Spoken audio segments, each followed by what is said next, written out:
I don't think Shakib Al Hasan will become one of the greatest ever by the time he retires, because he already is one of the greatest ever to play the game of cricket.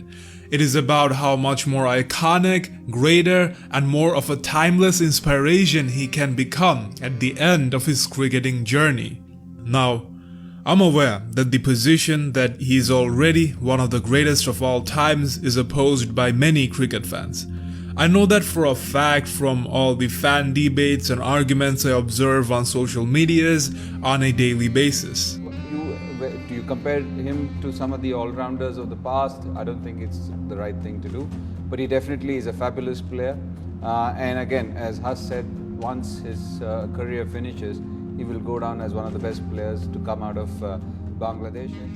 The most common argument brought up, especially by the international cricket fan community, is that Shakib does not have any major ICC Cup or championship. No World Cups, Champions Trophy, hell, not even an Asia Cup. I understand where they're coming from. It is understandable for this objection to come up, and I'll address it later in this video. But first, let's go through his records. His records are just unbelievably good and underrated. It is talked about, but his records deserve much more appreciation. Let's just simply go through his records, and the records alone will make that case. Considering all categories of ICC rankings, Shakib Al Hasan is the only cricketer in history to rank number 1 in all 3 formats at the same time, making the number 1 all-rounder synonymous to his name. While no one else has been able to do that, Shakib has repeated the feat multiple times. He lost the crown and regained it multiple times, while others couldn't even do it once. And he has maintained top positions in the rankings consistently for over a decade. He first became number 1 in ODI rankings in 2009, topping stars like Kallis, Afridi, Yuvraj, Oram, Jayasuriya, Flintoff, and others, and since then, all the way up to 2019, before the point he got banned for a year and taken off the rankings. He was number 1 most of the times, and in top 3 all formats more than 95% of the times. There's an intriguing stat-based video from Cricinfo about Shakib that was posted in 2017. It has some really interesting info, but there isn't an updated version of that. Now let's check some info from the 2K17 video first. So it dives into how many weeks Shakib spent as the number 1 in rankings and how that compares to others. The video shows that Shakib spent the highest number of weeks ever as the number 1 ODI all-rounder with 324 weeks. He was topping the list, being 121 weeks ahead of Kallis, who is in the second spot, and this is back in 2017. We had more than 2 years of Shakib being the number 1 most of the times, meaning he's even farther ahead now. The feat, even back in 2017, was so incredible that Cricinfo went on to compare it with rankings of other sports. Shakib was also ahead of Roger Federer's and Serena Williams in terms of number of weeks as number 1. When it comes to the test rankings, till March 2017, Shakib had spent 164 weeks as the number 1, being behind Imran Khan, Ian Botham, and Richard Hadley. So I was wondering how much further he came by 2019. But there isn't an updated video, so I asked a friend to manually try to get the data, so it might be a bit off. So what we found out is that by 2019, Shakib had already spent more than 240 weeks as the number 1 test all-rounder in total. Meaning Shakib has already surpassed Imran Khan and Ian Botham, who had 197 and 237 weeks respectively. So he's only second to Richard Hadley at the moment, and looks like it is a matter of time before he dethrones Richard and becomes the all-rounder to have spent highest number of times as the number 1 all-rounder in rankings in all 3 formats. He also has the highest number of weeks, being the number one in all three formats at the same time, but that's a given because he is the only one in the list. Moving on, in the history of international cricket, only 3 cricketers have scored the combination of 10,000 international runs and 500 wickets. South African cricketing legend Jack Callis, Pakistani superstar and one of the biggest entertainers of the game, Shahid Afridi, and of course, the number 1 Mr. All-Rounder, Shakib Al Hasan. And guess who is the fastest to do that? Shakib, and he did that super fast. Like, it's not even close. Shakib did it in only 302 matches, and that is 118 matches faster than Callis and 175 matches faster than Afridi. They did it in 420 and 477 matches respectively. In fact, Shakib has already surpassed Afridi's career totals despite playing 186 less matches than Afridi. Afridi 524 matches, 11,196 runs and 541 wickets. Shakib 338 matches, 11,752 runs and 562 wickets. Now, if you are thinking impact on field, guys, the difference here is way too big.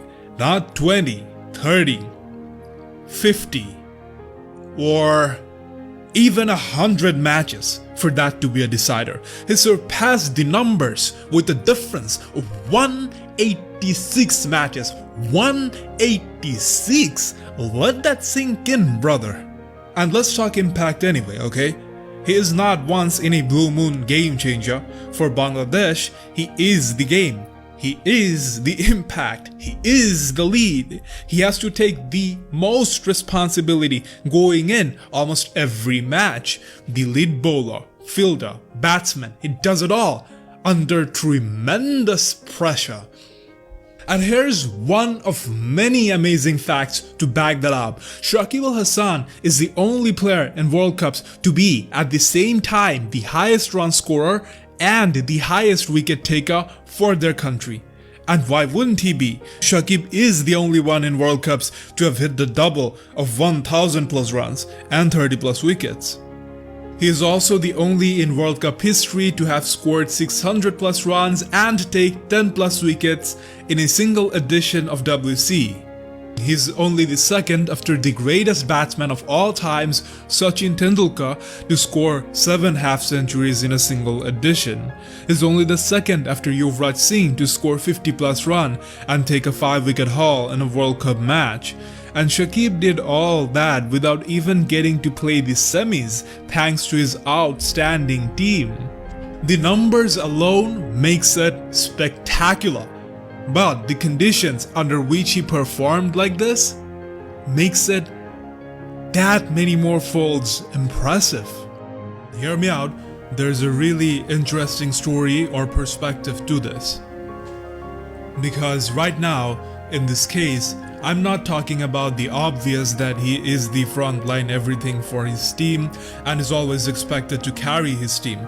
And not even talking about the injuries he had to counter leading to the World Cup. I'm talking about a gun being held against his head leading to and during the World Cup. The anti-corruption unit of ICC started investigating Shakib way before the WC started. And soon after the World Cup, Shakib was banned for a year for turning down match-fixing offers but not informing authorities about getting approached out of negligence. Shakib played the World Cup knowing that the verdict could come down any time. It was an uncertain situation and nothing gets more unnerving than uncertainty. Even some of the greatest athletes of all times talked about when things happen that is beyond their control, despite their champion mindset, it unsettles them a bit. And then one of the reporters comes up to you and he says to you, Kobe, are you convinced that they told you it's probably torn Achilles? They're going to do an MRI. Are you pretty convinced that's what it is? And your answer is yeah. Then one of the reporters says, but if anyone is going to get through this, it's probably you, right? You put your head down and you say, oh man, shit, right? And you have tears in your eyes. Yeah. Did you say, oh man, shit, because everybody's expecting me to be invincible, man? Like, freaking let me just play the damn game. I'm a human being. Is that kind of what you were thinking? Or was it like, the world's expect me to come back in the next month because I'm Kobe? Like, what were you thinking in that moment with all that pressure? I was thinking, like, I don't know if I can do this. Dude, Wow. Achilles were like the kiss of death for Yes. athletes. Like, Yes. I don't know if I can do this. I don't know. There's so many factors. There's the surgery that has to take place. The surgery has to go well, right? And then just, it's a tendon. I'm not dealing with anything that's muscular or things that I can control. I can't control a tendon. You know what I'm saying? So, like, I don't know. And then thinking about What that made it process of- even more difficult is that Physicality. I didn't know that. You didn't know that. Millions of fans expecting Shakib to deliver did not know that. His coaches, teammates, board, no one knew that, but Shakib knew that, and it made the burden that much heavier. They could have announced him banned any time. Might not have got to play the WC after working so hard. Of course, that was in back of his mind during the WC, but he absorbed all of that like an absolute beast and put out a world record performance in the WC. If you ever want to talk about performance under surreal pressure, talk about none other than the one who is the number one, Shakib Al Hasan. Now we talk about Shakib not winning major international cups, as I had promised to address in the beginning of this video. First of all, when we're comparing players, their records as individuals should not be discredited because he and his team as a whole failed to win cups. We aren't talking about team performance, but rather individual performance. Of course, there is immense value in being able to make your team the champion side, and the player as an individual can get lots of points for that. But even if he fails to, he can make up for that by getting points in other ways. For me, it's more important to consider whether the player is a champion material or not. You can't but consider that in case of Shakib, when he puts up such an extraordinary performance and yet his team can't even make it to the semis. It is a team game after all, and you can't simply win at all by yourself. Rest of Bangladeshi players, the team management and everything else just failed Shakib. This video isn't about 2019 WC Bangladesh performance analysis, but out of the many factors, I can give you just one factor that if it could be corrected, even with all the other shortcomings, BD would have still made it to the semis. It is a harsh truth, and I ask my fellow Bangladeshi brothers to for once, process this part logically and to not react out of emotion. Shakib wasn't the only one making world records from BD in that WC. Someone else did that too, but in the opposite sense. Mashrafi bin Murtaza, the then captain of the team, is the only bowler in World Cup history to give away 300 plus runs to take a single wicket in a single edition of WC. The only bowler. It is the worst ever bowling average in a single edition of WC. Guys, you cannot have your lead pacer, your opening pacer, give away 300 plus runs to take just one wicket and expect it to make it to the semis in a World Cup. Shakib didn't even need his mates to perform extraordinarily well. But some of them did not only fail to perform well, but went out of their way to perform super awfully, essentially knocking BD out of the WC.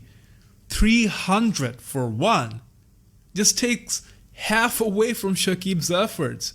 If we just had even a regular performer in his place who just took 4 or 5 wickets, boom, just for that we would have been in the semis, and anything could happen once you get there.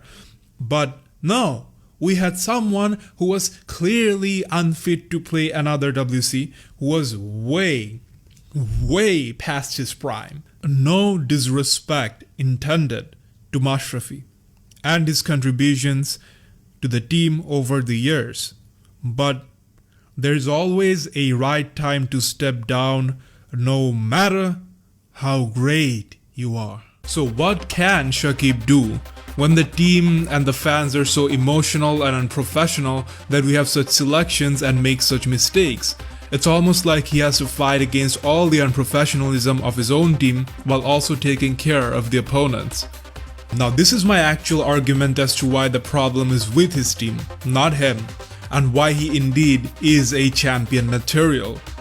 Shakib has been playing franchisee leagues around the world, and if you take a look at it, he has been a part of champion teams for almost all leagues he played in. He won cups in IPL, CPL, T10, PSL, BPL, and some other leagues. He is one of the players with the highest number of cups and success in franchisee leagues. So when he is in proper teams, he's able to win the cups. He's undoubtedly a champion material player. That's why leagues around the world want him. Still, I'm an optimistic person. Shakib still has 1 or 2 more World Cups to go, and hopefully things will go his way. Some of the boys from the under-19 that just won the U19 World Cup will make their way to the national team, and them under Shakib's leadership could mean something big. Shakib for once did say he was eyeing to win the 2023 WC as the captain, and that's good because someone's at least setting that goal. At least the aim has been taken. This U19 Bangladesh team also speaks volumes about the impact Shakib had on Bangladesh cricket as a whole, in my opinion. Shakib's contribution was never limited to bat and ball only. He is an influential player. There is an aura around him, the energy he gives off, he makes others around him better. Shakib taught Bangladesh to be mentally strong and have some aggression in the way they approach the game, body language, and so on. There was a time when Bangladeshi players would get sledged and not reply back, or say not protest the umpire's decision on field and things like that. You know, when Shakib and Wahab had that little fight or sledging going on among them. I remember there was a coverage in some Pakistani TV channel, and the next cricketer was saying that, oh, we're at a time that even Bangladeshi players points fingers and talks back to us. So Bangladesh was expected to be that team you trash talk to and hear nothing back. Shakib changed that. He tries to make a stand. There was that incident when he tried to call off the team at Nidhas Trophy versus Sri Lanka. He wants Bangladeshi players to feel confident like that, be a bit aggressive in the way they carry themselves, and I think while sometimes things can get controversial or step on the line, even that is an essential part of the process. I was reading interviews of these U19 players, and most of them looks up to the likes of Shakib. They are learning from the type of mindset Shakib has or the way he carries himself. I think because they had an example like Shakib growing up, it helped them to be more confident with themselves and have some aggression. The way they played the entire tournament and the final, they were attacking, confident and fearless. So, what Shakib is doing is inspiring generations of Bangladesh cricket in all kinds of ways, and that adds to the impact he brings. Like when you talk about, say, Sourav Ganguly, you don't only think about his contribution in the records, but also what he did for the team. He gave them an aggressive mindset that has been carried on from then to now, and Shakib has that type of an impact for his team in his own ways. Another example in this regard, Shakib also led a sort of protest against the boards in favor of the players, where they demanded certain facilities. When they actually went into the final meeting, in front of board heads, other players were getting nervous, but then Shakib took over and negotiated strongly on behalf of everyone. So, you see, he's literally changing the cricket culture for Bangladesh and teaching the players how to stand up for themselves. This change he's bringing will forever have a mark in history. I'll finish it off with some more of his records. In T20 internationals, with 92 wickets, Shakib is overall the third highest wicket taker after Lasith Malinga and Shahid Afridi, who have 107 and 98 wickets respectively. In all of T20s, he's only one of the 3 cricketers to have hit the double of 4,000 runs and 300 wickets after DJ Bravo and Afridi. And once again guys, now it almost goes without saying, he is the fastest to do it, having done it in 260 matches, that is 23 and 32 matches faster than them. Shakib is always the fastest. In T20s, Shakib has arguably the best ever individual innings bowling record, which came in a 2013 CPL match where he took 6 wickets for only 6 runs.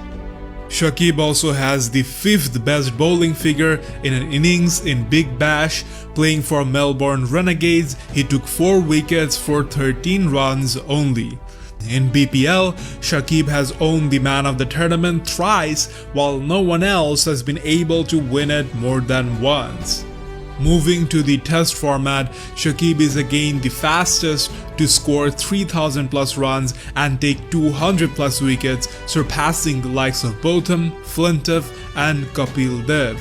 He's only the 3rd cricketer ever to score a century and take a 10-4 in a single test match after the 2 legends Ian Botham and Imran Khan.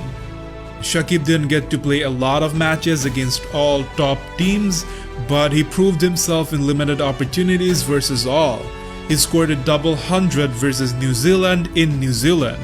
Shakib has 5 wicket hauls versus all top major test teams, and in test cricket history, only 3 other players have been able to do it, them being Dale Steyn, Rangana Herath and Muttiah Muralidharan. This list is of course excluding teams that just got the test status like Afghanistan and Ireland. He has such amazing test records, and the only reason his totals aren't higher is unfortunate. And that's because Bangladesh didn't get too many test matches to play over the last decade or so. Just one example, you just see how unfair and difficult it is for Shakib. Ben Stokes made his debut just before 2014. He has already played 63 matches, but Shakib, despite debuting way back in 2007, only got to play 56 matches. Ridiculous! Callis had played 56 matches within the first 6 years of his career. And at that point, he had 100 plus wickets and 3,700 plus runs as compared to Shakib's 200 plus wickets and 3,800 plus runs. Not only is it depriving the totals, but also when you play with such huge gaps, it is far more difficult to perform and have some sort of a rhythm to your game. In international cricket history, Shakib is also among the ones to win the most number of Man of the Series awards. In fact, he's currently number 4, tied in with Jayasuriya. And ahead of him are Kallis, Kohli and Sachin. That is, only Kohli is an active player in the top other than Shakib. If you look at the numbers, if Shakib just wins one more, he'll share the top 3 spot along with Kallis. And I think by the time Kohli and Shakib are done, they might just take the number 1 and 2 spots of this list. Moving to ODIs, finally, In this decade, Shakib is the second highest wicket taker just after another Hall of Famer, one of the greatest of all times 11 material bowler, Lasith Malinga. Then he has another record that adds more to his light speed feats. In ODI history, only 4 players have managed to hit the double of 6,000 runs and 250 wickets. Jayasuriya, Callis, Afridi and Shakib. Once again, Shakib is the fastest to do it by a huge margin. He has done it in 202 matches, and Afridi is on the second position, being behind by 92 matches. Brothers, I think when it comes to rating all-time great cricketers, all-rounders should get a special priority, because in some eras it is easier to bowl and in some eras it is easier to bat. I mean, we all know scoring runs were much difficult as compared to now due to all the batting friendly rules, pitches, bowlers, so you can't simply compare records of Viv Richards, Tendulkar with the present ones and conclusively declare someone better just for passing them in some way. There's more to it. But top all-rounders masters both the two main skills of the game. That is, they are dealing with unfavorable situations at least on one side and being successful still. So if a cricketer is successful in both batting and bowling and breaks record, they deserve a higher degree of importance in the GO18 debates as their feats are more timeless. And here we have Shakib, who is breaking, shattering and absolutely destroying all this all-rounding records at an unprecedented speed. Like no one's even close, bro. The great Shakib ain't breaking records by small margins. He is doing it by 50 plus, 100 plus, 150 plus matches. Like he's taken it to a level never ever seen before. What I'm trying to say with this video is that all these achievements and records of Mr. All-Rounder Shakib Al Hasan deserves to be talked about in international media way more than it is right now. In that sense, Shakib is quite underrated.